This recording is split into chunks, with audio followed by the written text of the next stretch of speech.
মুর্শিদাবাদে বসে এই সমস্ত যে ভুয়ো সিম সেটা কিন্তু অ্যাক্টিভেট করার সম্পূর্ণ কাজটা হয়েছে এই মুর্শিদাবাদে বসেই।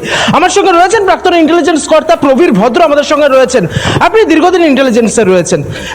এই যে ভুয়ো সিম কার্ড ব্যবহার করে যেভাবে জালিয়াতি করা হচ্ছে, প্রতারণা করা হচ্ছে, সাইবার ক্রাইম করা হচ্ছে, সমাজ কোন দিকে যাচ্ছে এবং কিভাবেই বা করা হয়? আসলে এই ক্রাইমটা এত সূক্ষ্মভাবে এবং যেটা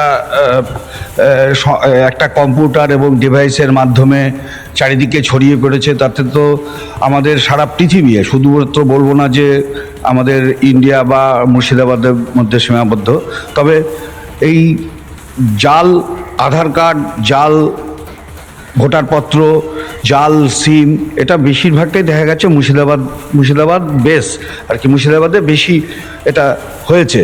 এটা নানান রকম উপায়ে এটা হয়, তবে সাইবার ক্রাইম যেটা হচ্ছে বর্তমানে, তাতে এই যে জাল আধার কার্ড বা জাল এগুলোকে বন্ধ না করলে আমাদের প্রত্যেকেরই মানে প্রচুর সমস্যা। কারণ আমাদের এখন আপনি বলছেন উদ্বেগের কারণ যথেষ্টই রয়েছে। উদ্বেগের